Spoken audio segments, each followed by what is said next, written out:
하나님의 말씀 요한복음 10장 1절에서 10절 말씀입니다.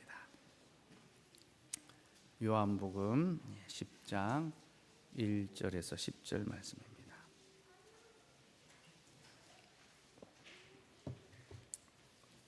하나님께서 말씀하십니다. 하나님의 말씀을 들으십시오. 내가 진실로 진실로 너희에게 이르노니 문을 통하여 양의 우리에 들어가지 아니하고 다른 데로 넘어가는 자는 절도며 강도요 문으로 들어가는 이는 양의 목자라. 문지기는 그를 위하여 문을 열고 양은 그의 음성을 듣나니 그가 자기 양의 이름을 각각 불러 인도하여 내느니라. 자기 양을 다 내놓은 후에 앞서가면 양들이 그의 음성을 아는 고로 따라오되 타인의 음성은 알지 못하는 고로 타인을 따르지 아니하고 도리어 도망하느니라. 예수께서 이 비유로 그들에게 말씀하셨으나 그들은 그가 하신 말씀이 무엇인지 알지 못하니라. 그러므로 예수께서 다시 이르시되 내가 진실로 진실로 너희에게 말하노니 나는 양의 문이라. 나보다 먼저 온 자는 다 절도요 강도니 양들이 듣지 아니하였느니라. 내가 문이니 누구든지 나로 말미암아 들어가면 구원을 받고 또는 들어가며 나오며 꼴을 얻으리라. 도둑이 오는 것은 도둑질하고 죽이고 멸망시키려는 것뿐이요 내가 온 것은 양으로 생명을 얻게 하고 더 풍성히 얻게 하려는 것이라. 아멘. 하나님 감사합니다. 오늘도 우리를 불러주셔서 주의 음성을 듣게 하셨습니다. 이 말씀 오직 주님만이 참된 생명이며 양의 문이시고 선한 목자라는 말씀이오니 이제 이것을 풀어 우리에게 오직 주께로 들어갈 수 있는 복과 은혜를 다하여 주옵소서. 예수님 이름으로 기도드리옵나이다. 아멘. 설교하려 합니다. 오늘 설교 대지는 첫째, 우리는 양입니다. 둘째, 예수님은 양의 문이십니다. 셋째, 우리는 양의 문으로 들어가야 합니다. 세 가지를 살펴보려 합니다. 첫째, 우리는 양입니다. 지난번에 제가 에고 에이미에 관해서 설명을 드렸습니다. 에고 에이미, 나는 나다. 곧 나는 스스로 있는 자다라는 그런 말씀인데요. 요한복음에는 7번의 에고 에이미가 나옵니다. 곧 예수님이 자신을 가리켜 나는 세상의 빛이다. 나는 생명의 떡이다. 나는 양의 문이다. 나는 선한 목자다. 나는 부활이요 생명이다. 나는 길과 진리와 생명이다. 그렇게 자신을 가르쳐 주셨습니다. 곧 에고 에이미는 예수님의 자기 선언입니다. 나는 이런 자다. 근데 그 핵심은 그가 스스로 있는 자다. 그러니까 출애굽기 3장 14절의 말씀을 인용하면서 예수님은 나는 스스로 있는 바로 그다. 그렇게 말씀하셨고 이것은 예수님이 사람이 아니라 하나님이시라는 것을 우리에게 나타내 보여줍니다. 왜 그렇습니까? 사람은 혼자 스스로 존재할 수 없는 자죠. 사람은 의존적인 존재입니다. 사람은 태어나는 것도 또 살아가는 것도 누군가의 도움이 없이는 아무것도 할 수 없는 존재가 사람입니다. 그래서 사람은 끊임없이 의존하며 살아가는 것, 그것이 사람의 실질입니다. 그러나 하나님은 어떻습니까? 그는 스스로 계신 분입니다. 그는 규정할 수 없습니다. 그는 홀로 스스로 계시고 아무도 그에게 생명을 줄 수 없고 오직 그가 모든 것들에게 생명을 부여해 주십니다. 그러니 예수님께서 나는 스스로 있는 바로 그다 라고 하실 때 그 말은 나는 하나님이다. 자신이 하나님의 본체인 것을 드러내 보여주신 것입니다. 그리고 예수님이 하나님이시라는 것은요, 우리가 절대적으로 예수님을 의존하며 살아가야 한다는 것을 우리에게 가르쳐 줍니다. 여러분, 사람은 의존적인 존재라 했습니다. 사람은 끊임없이 무언가를 의존하며 살아가야 합니다. 이게 인간의 태생적인 실질입니다. 그래서 사람은요, 끊임없이 자기가 의지할 대상을 찾아냅니다. 그죠? 어렸을 때는 부모를 의지하고 의존합니다. 절대적으로 부모를 의존하죠. 그러다가 조금 이제 나이가 들어가면 어떻게 됩니까? 서서히 부모를 의지하고 의존하는 것을 줄여갑니다. 그죠? 계속 부모를 의존해야 되는데 다른 것을 막 의지하고 또 의존하게 되죠. 그죠? 어쨌든 무언가를 끊임없이 의지하고 의존하는 것이 사람의 삶인데요. 사람이 무엇을 의지하든지 간에 그 의지하는 것을 통하여 참된 만족을 얻을 수 없습니다. 곧 돈을 의지하거나 사람을 의지하거나 권세를 의지하거나 그 어떤 것을 의지한다 하더라도 그 의지의 결과는 다 똑같습니다. 참된 만족을 얻을 수가 없습니다. 왜 그렇습니까? 이 땅의 모든 것은 스스로 존재할 수가 없습니다. 누군가를 통하여 존재하게 됩니다. 그러니 자신도 스스로 존재하지 못하는 대상이 어떻게 자기를 의지하는 대상의 자에게 참된 만족을 줄 수 있겠습니까? 그래서 사람이 무언가를 끊임없이 추구하지만 의지하지만 결코 그것을 통하여 참된 만족을 누릴 수가 없습니다. 사람을 의지하는 사람은요, 사람 때문에 상처받습니다. 돈을 의지하는 사람은 돈 때문에 낙심합니다. 권세를, 권력을 의지하는 자는 바로 그 권력 때문에 힘을 잃고 실패하게 됩니다. 사람이 무엇을 의지하든지 간에 사람은 그 의지하는 대상으로 만족함을 얻을 수가 없습니다. 그러니 여러분, 우리가 의지할 대상이 누구밖에 없습니까? 하나님 한 분밖에 없지요. 그는 의존에 계시는 분이 아니라 자존에 계시는 분이시고 그는 스스로 계시기에 자기를 의지하는 모든 자에게 참된 만족을 주실 수가 있는 거죠. 그게 바로 하나님은 스스로 계시는 자다. 예수님이 나는 스스로 있는 바로 나다라고 말씀하신 바로 그 의미입니다.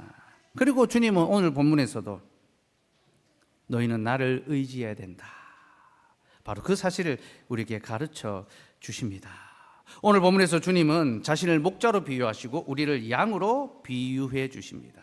곧 우리는 양이고 주님은 목자라는 거죠. 여러분, 이 말은 우리가 주님을 절대적으로 의존해야만 한다라는 것을 의미합니다. 왜냐하면 양은 철저하게 의존적인 동물이며 그들은 목자가 없으면 스스로 생존할 수 없기 때문입니다.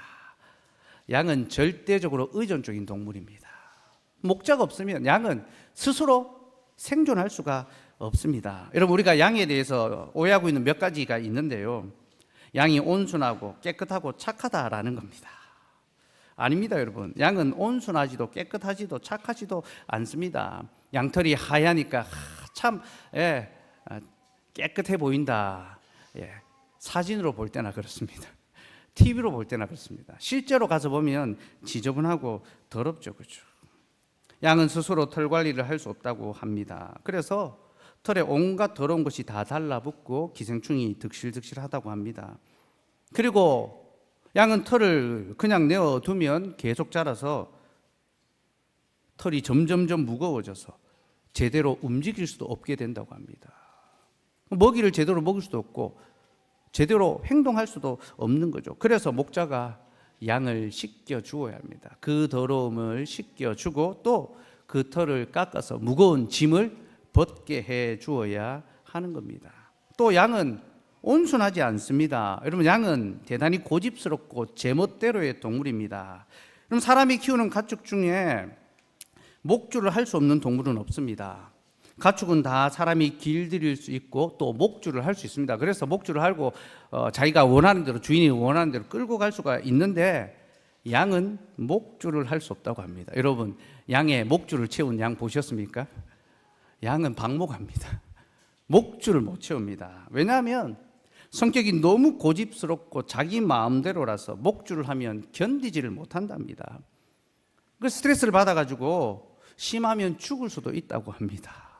그러니까 양이 얼마나 이 고집불통이고 아주 제멋대로고 완고한지 모릅니다. 그래서 성경은 우리를 양에 비유합니다. 순종적이고 온순해서가 아닙니다. 우리가 그릇 행하고 또 자기 마음대로 주님이 이끄시는 대로가 아니라 자기 마음대로 살아가는 그런 존재들이기 때문이죠. 이사야 53장 6절 말씀 같이 읽읍시다. 시작.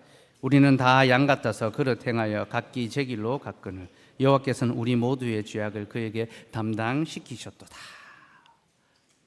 우리는 다 양 같아서, 여러분, 우리는 다 양입니다. 그 양이 어떻게 합니까? 그릇 행합니다. 잘못된 행동을 하는 겁니다. 올바른 행동을 하지 않습니다.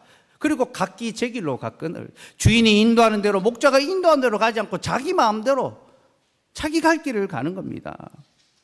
그게 우리의 실질이고 우리는 다 하나님 앞에서 완고하고 자기 멋대로 행하는 죄인들입니다. 하나님께서는 바로 그런 죄를 주님께 담당시키죠. 그래서 하나님이 예수님이 세상 죄를 지고 가는 하나님의 어린 양이 된 겁니다. 순하고 착한 양이 아닙니다. 우리의 그 완악하고 대들고 자기 멋대로 하는 그 죄를 주님이 다 담당하신 겁니다. 또 여러분, 양은 매우 무질서한 동물입니다. 보통의 동물은요, 다 무리마다 리더가 있습니다. 그리고 어떤 위협, 대적으로부터 무리를 보호하는 나름대로 지휘 체계가 있습니다. 맹수가 오는 것을 감시하거나 맹수가 나타났을 때 집단적으로 대처하는 그런 체계가 있는 거죠. 그래서 여러분, 그 벌을 보면요, 말벌 한 마리가 오면 벌집 한 통을 다 작사를 낼 수 있답니다. 근데 말벌이 나타나면 그 꿀벌들이요, 말벌 주위를 막 둘러싸가지고 날개짓에서 열을 막 낸다고 합니다. 그래서 말벌을 불에 익혀서, 열기에 익혀서 죽인다고 한답니다. 그 자기 무리를 보호하기 위해서 온 벌들이 다 몰려들어서 그 말벌을 물리친다 하더라고요. 그럼 모든 동물의 무리를 보면요, 그런 지휘 체계가 나름대로 있습니다. 질서가 있습니다. 서열이 있습니다. 근데 양은요, 무질서합니다. 리더가 없습니다. 그래서 집단적으로 어떤 위험을 막아낼 만한 그런 지혜도 힘도 없습니다. 그래서 늑대 한 마리가 들어오면요, 그 양무리 전체가 초토화 되는 겁니다. 그들은 위험에 속수무책입니다. 근데 여러분, 양이 이렇게 무질서한 이유가 있습니다. 그 이유는요, 그들이 지독한 근시이기 때문이다. 눈이 엄청나게 나쁩니다. 양은 고도근시입니다. 저도 고도근시더라고요. 눈에 안경을 벗으면 눈에 보이는 게 없습니다. 그래서 바로 눈앞에 것밖에 못 봅니다. 한 치 앞을 내다보지 못하는 거죠. 그래서 양들이 다 옹기종기 모여 있습니다. 이게 뭐 서로 정이 많고 막 이 친밀해서가 아닙니다. 눈앞에 것밖에 안 보이니까 서로 꽁무니 보고 엉덩이 보면서 그렇게 눈앞에 것만 쫓아 따라갑니다. 그러니까 자기들 앞에 어떤 위험이 있는지 내다보지 못하는 거죠. 조금 앞에 청길 낭떠러지가 있는지 깨닫지 못하고 그리로 다 떨어질 수 있는 것이 양입니다. 여러분, 이렇게 양은요, 철저하게 의존적인 동물입니다. 그래서 그들에게는요, 반드시 목자가 필요합니다. 양에게는 목자가 없으면요, 아무것도 할 수 없습니다. 목자가 그들의 더러움을 씻겨주고 그들의 무거운 짐을 벗겨주며 그들을 위험으로부터 보호해 주어야지만 그들은 안전하게 평온하게 살아갈 수가 있습니다. 이게 바로 양의 삶입니다, 여러분. 그리고 이것이 바로 우리의 모습입니다. 우리는 다 양 같은 자들입니다. 우리는 겉으로 보면 깨끗해 보입니다. 사람들 앞에서는 깨끗한 척, 거룩한 척 합니다. 그러나 하나님이 우리의 중심을 보실 때 우리의 속은요, 온갖 죄와 더러움에 빠져 있습니다.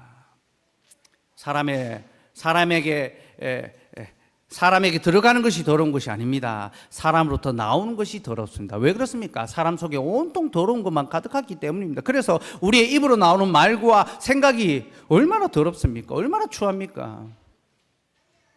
우리는 겉으로 보면 깨끗하지만 그 바깥은 깨끗하게 단장하고 뭐 하나 틀린 것이 없나 거울 보면서 자기를 단장하지만 정작 그 속에는 온갖 더러운 것들이 가득한 존재들입니다. 또 우리는요, 다 순해 보이고 착해 보이고 잘 따르는 것처럼 보이지만요, 우리는 매우 고집스럽고 완악합니다. 그래서 겉으로는 듣는 척하고 순종하는 척하고 따라가는 척하지만 속으로는 다 자기의 생각이 있고 자기 마음대로 하려고 합니다. 그래도 이건 이렇게 해야지, 그래도 이건 이게 맞지. 하나님의 집에서도 다 각자 자기의 생각이 있고 자기의 마음을 따라 행하려고 합니다. 또 우리는요, 다 지혜 있는 척 합니다. 다 내가 맞다고 합니다. 내가 하는 말은 다 맞고 내 생각은 다 옳다고 합니다. 스스로 지혜 있는 척, 그렇게 보이는 거죠. 그러나 여러분, 우리는 정말로 미련하고 무지한 자들입니다. 무질서한 자들입니다. 우리는 우리의 눈앞에 있는 것만 볼 줄 알지 우리의 길에 어떤 위험이 있는지 내다보지 못합니다. 우리가 가고 있는 이 길이 옳은 길인지 그릇된 길인지 알지 못합니다. 이 길 끝에 생명이 있는지 멸망이 있는지 알지 못한 채 그저 사람들이 가는 대로 따라갑니다. 많은 사람들이 가니까 저기로 가면 뭐가 있겠구나, 저 사람들 따라가면 그래도 잘 되겠구나, 성공한 사람들, 잘 되는 사람들, 그런 사람들 따라가는 거죠.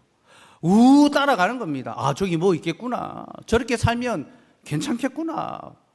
그래서 사람들이 다 어떻게 삽니까? 좀 더 편하게, 좀 더 넓게, 좀 더 좋은 집에서, 좀 더 좋은 직장에서 사는 것을 인생의 성공으로 생각하고 그 길로 다 달려가지 않습니까? 그죠?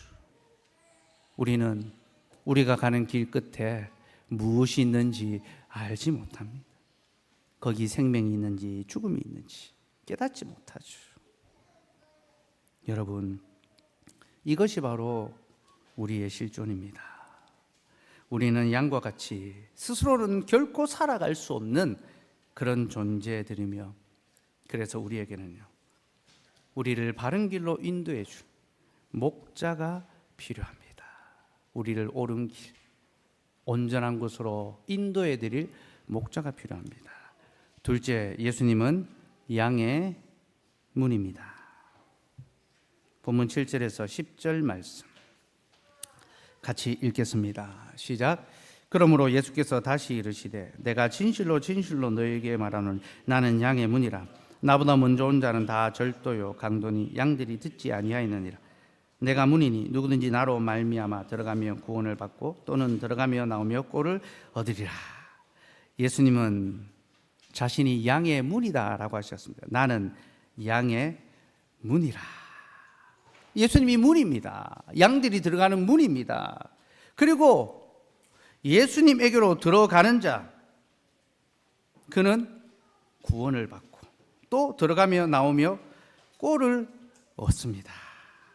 곧 예수님에게로 들어가는 자는 참된 생명을 얻고 그 생명을 더 풍성히 얻게 된다라는 겁니다. 여러분, 예수님이 양의 문이십니다. 그러므로 우리는 예수님에게로 들어가야 하며, 예수님에게로 들어갈 때 우리는 구원을 받고 들어가며 나오며 꼴을 얻습니다. 양식을 얻게 되는 겁니다. 그러니 우리 다른 길로, 다른 문으로 가지 말고 예수님에게로 들어가도록 합시다. 근데 여러분, 예수님 자신이 양의 문이다라고 하면서요, 자신보다 먼저 온 자는 다 강도요 도둑이다라고 합니다. 곧 양의 문이 있는가 하면 도둑과 강도가 있다라는 겁니다. 그 도둑과 강도는 양으로 하여금 생명을 얻게 하는 것이 아니라 도리어 죽이고 멸망시킨다라고 합니다. 그러니까 도둑과 강도를 따라가면 생명이 아니라 멸망에 이르게 되는 거죠. 그럼 여러분, 이 도둑과 강도는 누구일까요? 주님은 누구를 가리켜 지금 도둑과 강도라고 말씀하고 있을까요? 그럼 이 도둑과 강도를 알려면요, 우리는 그 앞에 있는 내용을 알아야 합니다.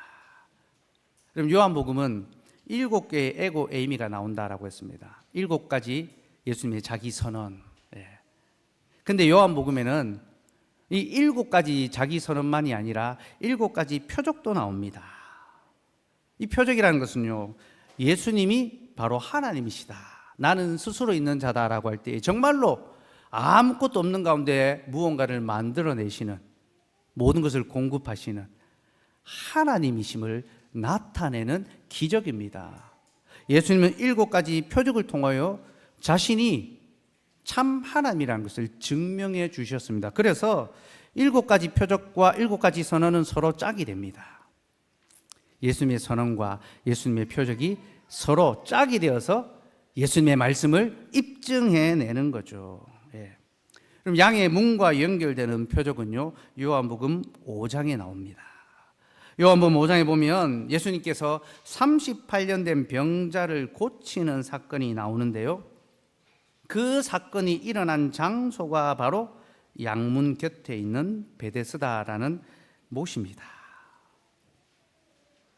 예수님께서 38년 동안 꼼짝 못하고 누워있는 병자를 일으켜 주셨는데, 고쳐주셨는데, 그 고쳐주신 장소가 양문, 양문은 성전에 있는 양의 문입니다. 이 양의 문은 하나님께 제사 드릴 양들, 곧 속죄의 제물로, 화목 제물로 드려질 양들이 출입하는 문입니다. 그 양문 안에 못이 하나 있었는데 그 못이 베데스다라는 못이었습니다. 이 38년 된 병자가 그 양문 곁에 머물러 있었지만 그가 고침을 얻지 못했습니다. 여러분, 이것이 무엇을 보여줍니까? 하나님의 은혜의 집인 성전에 있으면서도 하나님의 은혜를 얻지 못하는 불쌍한 죄인을 보여주는 거죠. 연약한 인생의 실질을 보여주는 거죠. 은혜의 집에 이르러서도 그 말씀의 은혜를, 그 자비를 얻지 못하고 돌아가고 있는 그런 자들을 보여주고 있는 겁니다. 특별히 여러분, 베데스다라는 것은요, 은혜의 집이라는 뜻입니다. 집입니다. 에스더, 은혜의 집. 곧 그는 은혜의 집인 성전 하나님의 집에 있으면서도 정작 하나님의 은혜로부터 소외되고 배제된, 아무도 그를 도와주지 않냐고 그를 보살펴 주지 않았습니다. 그래서 나를 도와주는 자가 없어서 내가 고침을 받지 못합니다라고 그렇게 예수님께 말했습니다. 예수님은 그 사람을 그냥 지나치지 않으셨습니다. 그것에 온갖 각색병 든 자들이 있었는데 가장 심한 병에 들었던 바로 그 사람을 고쳐주심을 통하여 예수님은 환난당한 자들, 질병당한 자들, 고통 중에 있는 자들을 구원하러 오셨다는 것을 보여주셨습니다. 그리고 하나님의 집이 정말로 은혜의 집이라는 사실을 그들에게 가르쳐 주신 거죠. 보라, 이 집은 하나님의 은혜의 집이다. 주께서 자기 백성을 구원하시고 주께서 자기 백성을 회복하시는 집이 바로 이 은혜의 집이다라고 그렇게 선포하셨습니다. 그런데 여러분, 그 표적의 결과가 무엇입니까? 예수님이 표적을 행하고 난 다음에 사람들이, 곧 서기관과 바리새인들이 그 예수님의 행하신 것을 칭찬하는 것이 아니라 도리어 비난하고 공격하고 핍박합니다. 왜 그렇습니까? 주님이 그 일을 행하신 날이 안식일이었기 때문이죠. 그날은 안식일이었습니다. 유대인들은 안식일에 어떠한 일도 못하게 했습니다. 근데 예수님께서 그 병자에게 네 자리를 들고 일어나 가라 했거든요. 자기 자리를 드는 거, 물건을 든 겁니다. 그리고 옮겼습니다. 안식일을 범했다는 거죠. 주님은 은혜의 집에서 하나님의 은혜의 사역, 구원의 사역을 베풀어 줬는데 이 바리새인들은 그 구원의 사역을 보는 것이 아니라 자신들의 율법의 교를 통하여 오히려 주님을 고발하고 위협하고 있는 것입니다. 주님은 이것을 통하여 하나님의 집에 은혜가 없다는 것을 생생하게 보여주셨습니다. 그리고 바로 그들이 하나님의 집에서 하나님의 백성들에게 생명을 주는 것이 아니라 멸망을 주고 있다, 경고하시는 겁니다.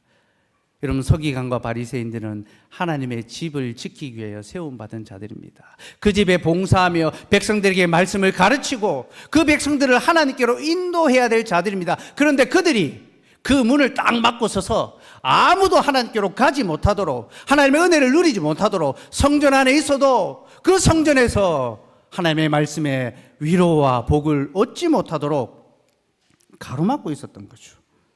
주님은 바로 그들이 도둑이며 강도며 절도하는 자들임을 가르쳐 주셨습니다. 그리고 내가 양의 문이다. 내가 정말로 양의 문이다. 그러므로 누구든지 내게로 들어오는 자는 구원을 얻을 것이며 또 들어가며 나가며 생명의 꼴을 얻을 것이다 말씀하셨습니다. 여러분, 그렇습니다. 오직 그리스도만이 우리에게 참된 문이십니다. 세상에 많은 문이 있습니다. 사람들이 다 자기가 옳게 보이는 문을 택하여 갑니다. 나는 저 길로 가야 되겠다. 나는 이 길로 가야 되겠다. 많은 사람들이 다양한 문으로, 넓고 화려하고 좋아 보이는 문으로 갑니다. 그러나 여러분, 어떤 문을 선택하든 그 문 뒤에 있는 것은 생명이 아닙니다. 멸망입니다. 정말로 우리에게 생명을 주는 문은 오직 주님밖에 없습니다. 주님만이 참된 양의 문이시며 그 문으로 들어가는 자만이 참 구원을 얻을 것이요 주님은 그에게 생명의 꼴을 먹여 주실 것입니다. 여러분, 이것이 바로 우리가 주님으로 말미암아 얻는 영생의 복입니다. 사랑하는 여러분, 주님의 문으로 들어오셔서 주님의 생명의 꼴을 먹으시기 바랍니다. 주께서는 우리를 자기 안으로 들어오게 하시고 거기서 우리에게 영생의 꼴, 영생의 양식을 먹여주십니다. 그러면 여러분, 주님이 우리에게 주시는 영생의 꼴, 이 생명의 양식이 무엇일까요? 도대체 무엇을 가리켜 주님은 참된 생명의 양식이라고 하실까요? 여러분, 주님은요, 자신이 양의 문이다라고 말씀하신 후에 곧바로 이어서 자신이 선한 목자다라고 그렇게 말씀하십니다.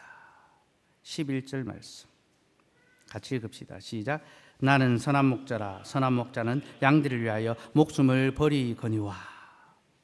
주님은 자신이 선한 목자다라고 말씀하시면서 나는 양들을 위하여 목숨을 버린다라고 말씀하셨습니다. 여러분, 양의 문과 선한 목자는 서로 연결되는 이미지입니다. 목자가 저녁이 되어서 양을 우리 안에 다 들여보냅니다. 이 우리는 여러 목자의 양들이 같이 들어가는 그런 곳일 수 있습니다. 그 우리에 넣고 나면요, 그 목자가 그 문 곁에 서서 양을 지킵니다. 어떤 목자는 쉬러 들어가기도 합니다. 근데 좋은 목자는요, 밤에도 그 문을 떠나지 않고 거기 자며 거기서 자기 양들을 지킵니다. 양 틈에서 자는 겁니다. 그래서 주님이 이 땅에 오셨을 때 양들 곁에 있던 목자가 주님을 경배하러 왔던 거죠. 좋은 목자는요, 양과 함께 있습니다. 근데 주님은 여기서도 한 걸음 더 나가십니다. 그는 선한 목자여서 양들을 위하여 자기 목숨을 내어 놓으십니다. 양의 문으로 다 들어가게 한 후에 그 문을 지키고 밤을 함께 보내는 그것으로도 모자라서 주님은 선한 목자였어.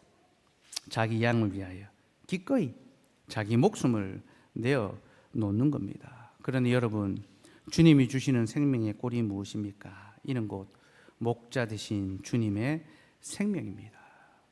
주님은 우리에게 생명을 주시기 위하여 자기의 생명을 내어 놓으셨으며 이로 말미암아 우리가 참된 생명을 얻게 되었습니다.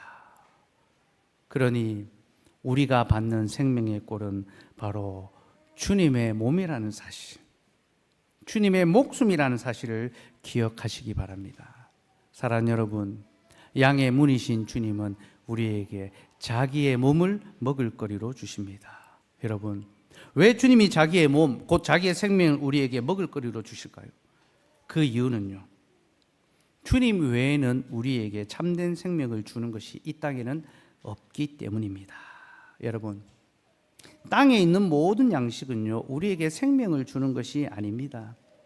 사람이 먹는 것은 사람에게 생명을 줄 수 없습니다. 그저 다만 죽음을 잠시 지연시킬 따름입니다. 그래서 여러분, 사람이 아무리 먹고 먹어도요, 결국에는 죽음에 이르게 됩니다. 이는 사람이 먹는 것으로는 생명을 얻을 수 없다는 것을 보여주는 거죠. 주님은 이 땅에 그 어떠한 양식으로도 우리에게 생명을 줄 수 없다는 것을 알고 계십니다. 왜 그렇습니까? 이 땅의 모든 것은 스스로 있는 양식이 아닙니다. 다 누군가 만들어낸 양식이죠. 그렇죠? 만들어진 양식이 어떻게 우리에게 스스로 있을 수 있는 생명의 특징이 무엇입니까? 스스로 있는 것입니다. 스스로 살아있는 것이 생명입니다. 그러므로 여러분, 땅에 있는 양식, 그 사람이 만든 양식으로는요, 결코 영원한 생명을, 참된 생명을 얻을 수가 없습니다. 오직 우리에게 참 생명을 줄 수 있는 것은 스스로 계시며 생명 그 자체이신 예수님밖에 없는 것입니다. 그래서 하나님이신 예수님께서 자신의 생명을 우리에게 먹을거리로 내어주시는 겁니다. 너희가 썩을 양식, 영생하지 못할 양식을 위하여 수고한다. 그러나 이제 내가 너희에게 영원한 생명을 줄 터이니 그것은 곧 내 몸이다. 주께서 자신의 생명으로 우리의 생명을 더하여 주시는 겁니다. 여러분, 이것이 바로 우리가 양의 문으로 들어가 받게 되는 생명의 꼴입니다. 근데 여러분, 양의 문이 어떤 문이라 했습니까? 양의 문은 하나님께 제사할 양들이 들어가는 문이다라고 했죠. 속죄의 제물, 화목의 제물을 드리기 위하여 죽임당할 양들을 데리고 들어가는 문이 바로 양의 문입니다. 그런데 주님은 자신이 바로 양의 문이다라고 말씀하셨습니다. 여러분, 이것이 무엇을 의미합니까? 성전의 양의 문은 백성들을 위하여 죽임당할 양들을 끌고 들어가는 문입니다. 근데 주님은 내가 바로 양의 문이다. 그 자신이 우리를 대신하여 희생당할 제사의 제물, 곧 어린 양이 되시고 그가 죽으심으로 우리에게 새로운 생명을 주신다는 겁니다. 사랑하는 여러분, 그렇게 주님이 제사의 제물이 되심으로 우리가 생명을 얻게 되었습니다. 여러분, 주님이 제물이 되신 것을 가벼이 여기지 마십시오. 그는 스스로 계신 분이십니다. 그 스스로 계신 분이 자신을 스스로 제사의 제물로 바치셨습니다. 자기 몸을 하나님 앞에 산 제물로 기꺼이 자원함으로 스스로 드리셨습니다. 그렇게 스스로 계신 주님이 자신을 스스로 드리심으로 스스로 살지 못하는 우리가 주님의 생명을 얻게 된 거죠. 이것이 바로 오늘 우리가 받는 복음의 말씀입니다. 주님은 우리에게 그 생명을 나누어 주기를 원하시고 그 생명을 오늘 이 성찬상에서 우리의 눈과 귀로 듣고 보게 하시고 우리의 입으로 먹고 마시게 합니다. 그러니 여러분, 오늘 우리가 이 성찬상으로 나아가는 것은요, 양의 문이신 주님 앞으로 나아가는 것이며 우리가 이 성찬상에서 받는 떡과 포도주는 주님이 자신을 제물로 드리심으로 우리에게 차려주신 생명의 꼴이라는 것을 기억하시기 바랍니다. 그러니 오늘 이 상에 나오는 분들은 양의 문으로 들어가 기쁨과 감사함으로 이 식탁에 참여할 수 있기를 소망합니다. 셋째, 우리는 양의 문으로 들어가야 합니다. 참된 생명은 선한 목자신 주님께 있기 때문에 우리는 양의 문 안으로 들어가야 합니다. 그럼 여러분, 어떻게 하는 것이 양의 문으로 들어가는 것일까요? 본문 3절에서 5절 말씀을 같이 읽겠습니다. 읽읍시다. 시작. 문지기는 그를 위하여 문을 열고 양은 그의 음성을 듣나니 그가 자기 양의 이름을 각각 불러 인도하여 내니라. 자기 양을 다 내온 후에 앞서가면 양들이 그의 음성을 아는 고로 따라오되 타인의 음성을 알지 못하는 고로 타인을 따르지 아니하고 도리어 도망하느니라. 우리가 양의 문에 들어갈 수 있는 것은요, 목자의 음성입니다. 우리가 마음대로 들어갈 수 있는 것이 아닙니다. 내가 저기로 가야 되겠다 해서 갈 수 있는 것이 아닙니다. 목자가 우리를 알고 우리의 이름을 불러줄 때 비로소 우리는 그에게로 갈 수 있습니다. 양의 우리 안에는 여러 목자의 양들이 있습니다. 아침이 되어서 그 문을 열 때 여러 양들이 나옵니다. 그때 목자는 자기의 양이 누군지 압니다. 그리고 그 이름을 하나하나 부릅니다. 그리고 양은 그 목자의 음성을 압니다. 그리고 자기 목자의 그 소리를 따라 자기 목자에게로, 다른 목자가 아니라 자기의 목자를 따라갑니다. 여러분, 양은 고도 근시지만요, 귀는 밝습니다. 그래서 양은 눈이 아니라 소리로 반응합니다. 그래서 양치기 소년이 어떻게 됩니까? 늑대가 나타났다 소리를 질러야 양이 깜짝 놀라서 도망치는데, 그죠? 양은 눈으로 판단하지 않고 귀로 판단합니다. 누가 내 목자인지, 누가 우리 목자인지 그런 목자의 음성을 알고 그 목자의 소리를 듣고 그 목자에게로 나아갑니다. 그리고 양은요, 목자의 음성만 알지 다른 이의 음성은 모릅니다. 그래서 자기 목자만 따라가지 다른 이는 따라가지 않습니다. 다른 사람의 소리는 듣지 않는다는 거죠. 그러니 여러분, 우리가 양의 문에 들어간다는 것이 무엇을 의미합니까? 이것은 곧 하나님의 말씀을 듣는다는 것을 가리킵니다. 우리는 하나님의 말씀을 들어야 하며 우리가 하나님의 말씀을 들을 때 우리는 비로소 하나님에게로 들어갈 수 있게 됩니다. 그리고 여러분, 우리가 하나님의 말씀을 듣는다라고 할 때 이것은 다른 사람의 말을 듣지 않는다는 것을 의미하는 것이기도 합니다. 여러분, 우리는 하나님의 말씀도 들으면서 세상 사람들의 말도 들으려 해서는 안 됩니다. 양은 목자의 음성만 압니다. 타인의 음성은 알지 못하여 그에게로 가지 않습니다. 한쪽 귀는 하나님의 말씀을 듣고 한쪽 귀로는 세상의 말을 들어서는 안 됩니다. 우리는 두 귀로 오롯이 하나님의 말씀을 들으며 하나님께로 나아가야 합니다. 그러니 여러분, 세상의 소리에는 귀를 닫고 하나님의 말씀에만 귀를 여시기 바랍니다. 특별히 하나님은 사람을 듣는 존재로 만드셨습니다. 하나님은 사람을 듣는 존재로 만드셨습니다. 그래서 사람이 가장 먼저 갖게 되는 감각이 뭐라 했습니까? 청각입니다. 어머니 태 속에 있을 때부터 소리를 듣습니다. 엄마 아빠의 소리를 듣고 반응합니다. 그리고 사람이 죽는 순간에 마지막까지 있는 감각이 무엇입니까? 청각입니다. 다른 것은 다 잃어버려도 마지막까지 남아있는 것이 청각입니다. 끝까지 듣다가 숨이 집니다.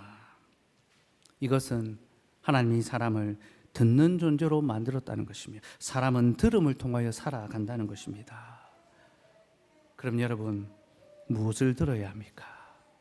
목자의 음성을 들어야 합니다. 우리를 참된 생명으로 인도해 가고 쉴만한 물과 푸른 초장으로 이끌어가는 목자의 음성을 들어야 되지, 우리가 세상의 소리, 세상의 성공과 잘됨과 형통과 그런 길로 가기를 요청하는 그런 세상의 소리를 들어서는 안 됩니다.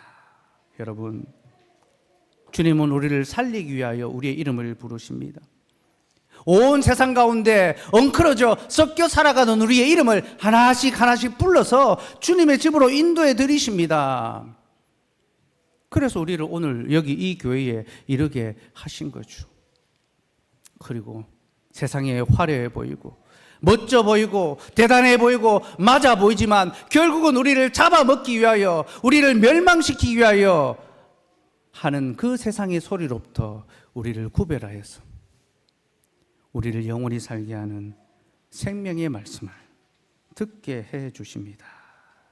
그러니 여러분, 우리가 주의 집에 이르러 주의 말씀에 귀를 기울입시다. 세상 가운데 정신없이 살아가고 있던 우리를 주님이 그 이름을 불러 교회로 불러주셨습니다. 그리고 여기서 구별하여 주의 음성을 듣게 하십니다. 그러니 여러분, 이제 다른 곳에서 다른 소리를 듣지 마시고 오직 주의 집에서 주의 음성을 들으며 살아갑시다. 우리가 정말로 들어야 할 소리는 세상이 아니라 바로 교회에 있고 그 교회에서 주님은 우리에게 생명의 말씀을 들려주십니다. 끝으로 한 가지만 더 말씀을 드리겠습니다. 여러분, 문으로 들어간다는 것은요, 교제 안으로 들어가는 것을 의미합니다. 누군가의 그 문 안으로 들어간다는 것은 이제 그 사람과 교제한다. 문을 넘어간다는 것은 그런 의미가 있습니다. 우리가 양의 문으로 들어간다는 것은 우리가 선한 목자신 주님과 더불어 교제하며 살아가야 한다는 것을 의미합니다. 계시록 3장 20절 말씀 같이 읽읍시다. 시작.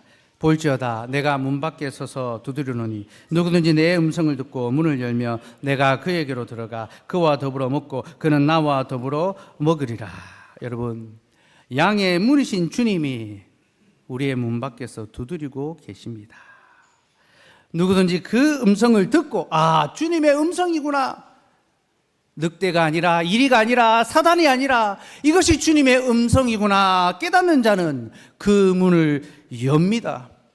그리고 주님 안으로 들어가고 주님이 우리 안으로 들어와서 주님과 더불어 먹고 마시며 교제하는 삶을 살아가게 됩니다. 그러니 여러분, 우리가 주의 음성을 듣고 양의 문으로 들어갔다면 이제 목자되신 주님과 더불어 교제를 나누며 살아갑시다. 우리의 삶의 중심에 하나님의 말씀이 있고 가까이 펼쳐두고 읽고 묵상하며 그 말씀을 따라 살아갑시다. 주일에 들은 말씀을 깡그리 잊어버리고 한 주간 정신없이 살다가 교회로 나오는 것이 아니라 그 말씀을 다시 기억하며 그 말씀대로 살아가기를 힘쓰고 수고하고 땀 흘리고 손해보고 애쓰다가 또다시 주의 전에 이르러서 주님, 내가 고단하고 곤비하고 세상 가운데 모욕과 조롱을 당하였으니 나를 위로하여 주시고 오직 주의 말씀만이 나를 살리는 생명의 말씀이니 오늘도 주의 말씀으로 나를 만져주시옵소서, 만족시켜 주시옵소서, 배부르게 하여 주시옵소서. 그런 소망으로 우리가 우리의 삶을 살아갈 수 있어야 합니다. 사랑하는 여러분, 주님 안으로 들어와 주님과 더불어 교제합시다. 일주일에 하루만 주님 안에 있는 것이 아니라 일주일에 매일이 매 순간이 주님 안에 있는 저와 여러분의 삶이 되기를 소망하고요. 또한 우리가 주님 안에 들어온다는 것은요, 교회 안에 들어오는 것을 의미합니다. 여러분, 주님과의 교제는요, 주님의 몸된 교회와의 교제라는 것을 기억하시기 바랍니다. 그러므로 우리가 주님과 더불어 교제하며 살아간다면 우리는 주의 교회의 지체들과 더불어 교제하며 살아가야 합니다.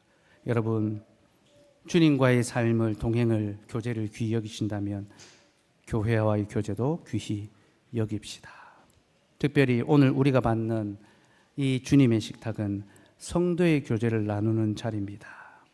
교회는 그 시작부터 성도의 교제를 성찬의 교제로 이해했습니다. 그래서 성도의 교제를 믿사오며 할 때 그것이 바로 성찬에 함께 참여해서 한 말씀을 듣고 그 말씀을 함께 나누며 서로의 삶을 돌아보는 바로 그 교제의 삶을 가리키는 겁니다.